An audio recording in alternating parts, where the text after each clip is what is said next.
Now, on the basis of monohybrid cross, the laws which were derived by the Mendel are three laws of Mendel's are there. First law of Mendel, second law of Mendel, third law of Mendel, and those are called as law of inheritance. So first law of Mendel, that is called as law of dominance. I am going to read this law for you क्योंकि आपको writing अगर समझ में ना आए इसलिए मैं इसको पहले रीड कर रही हूँ. Law of dominance states that in F1 heterozygote, बाद में एक्सप्लेन करती हूँ. इन F1 heterozygote capital T small t only T tallness has appeared in phenotype. It means in F1 generation, that is capital T and small t, that is a tall, if phenotypically it is tall, gene for the tallness has appeared itself and is considered as dominant gene, and small t gene for dwarfness fails to express itself in the presence of capital T, hence it is considered as recessive gene. ये तो law of dominance यहाँ पर लिखा है. अब इसको explain कैसे करना है? एक्सप्लेनेशन इसका ये है, ये F1 हेट्रोजाइगोट है. ये देखिए F1 जनरेशन है और ये हेट्रोजाइगोट है. ये होमोजाइगस कंडीशन होती है ना, ये हेट्रोजाइगस कंडीशन है. कल इसकी डेफिनेशन बताई थी. तो इन F1 हेट्रोजाइगोट मतलब इसमें gene for the tallness and dwarfness both are there, लेकिन प्लांट कैसा बना है? टॉल बना है. इसका मतलब gene for tallness has expressed itself and it is considered as dominant gene, and gene for dwarfness has failed to express itself in the presence of other gene capital T, so it is considered as recessive gene.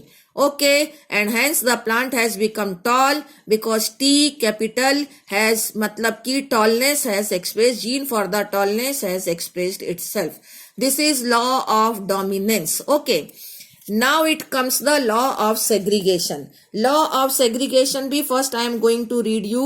This is the second law of Mendel. Law of segregation यहाँ लिखा हुआ है, second law of Mendel. अब इसको कैसे अपने writing को समझना है? Law of segregation states that in F1 heterozygote, फिर से वहीं से F1 हेट्रोजाइगोट से शुरू करना है. Capital T small t, both the alleles are living together, are living together, living you can write are living together without contaminating to each other, and at the time of gamete formation both the alleles segregate from each other and both the gametes receive only one allele, that is capital T or small t. ये तो आपको read करके बता दिया. अब इसको समझना है कि both the alleles in F1 heterozygote, again the second law is also derived from this only, this F1 heterozygote. तो in F1 heterozygote both the alleles are living together but they are not contaminating. वो एक दूसरे से mix नहीं हो रहे हैं. Mendel ने ब्लेंडिंग बिल्कुल भी शो नहीं किया. He is not explain anything about the blending. Blending का मतलब मिक्सिंग, वो अभी मैं आपको एक्सप्लेन कर रही हूँ. उन्होंने बोला कि ये दोनों एलिल्स यहाँ साथ साथ रहते हैं लेकिन ये एक दूसरे से मिक्स नहीं होते, और ये गैमिट बनाते वक्त at the time of gamete formation इनके जो सेपरेशन वर्ड है उसकी जगह सेग्रीगेशन वर्ड बोलना है. They get segregate from each other and in one gamete only one allele is received. Okay, ये मेंडल ने कैसे कह दिया कि both of them are not mixing with each other, they are not contaminating to each other? क्योंकि जो ये F2 generation में ड्वार्फ प्लांट, ये वाला जो ड्वार्फ प्लांट बना, ये ड्वार्फ प्लांट एक बहुत बड़ा क्वेश्चन मार्क था. क्यों क्वेश्चन मार्क था? क्योंकि जब पेरेंट टॉल और ड्वार्फ थे तो सारे प्लांट टॉल बन गए F1 जनरेशन में, लेकिन जब F1 पेरेंट सारे टॉल हैं तो F2 के अंदर ये ड्वार्फ प्लांट आ गया. ये ड्वार्फ प्लांट कैसे बन गया जबकि इसके पेरेंट्स टॉल हैं? तो it was the question mark कि how do this dwarf plant has formed.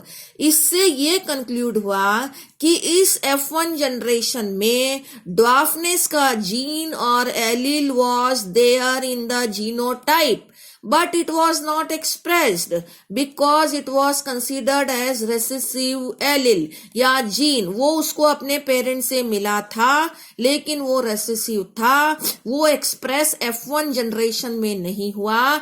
but when it has come in its homozygous condition, जब वो heterozygous condition में है तो वो अपने आप को express नहीं करता, but when it comes in homozygous condition then only it identical अपने allele के साथ जब आता है तभी वो अपने आप को एक्सप्रेस करता है।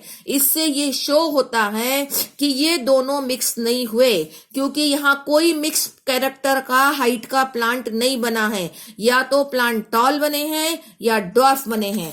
As I can show you here in this picture कि when the parent was dwarf but all the offspring has become tall, but when parent were tall then one of the offspring out of 4 was found to be dwarf. How do this dwarf offspring has formed?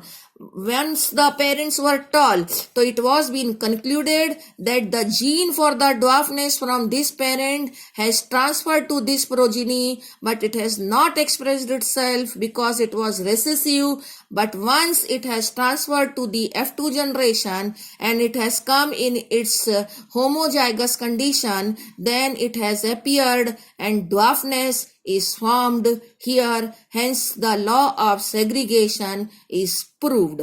Okay, this is 4th video over.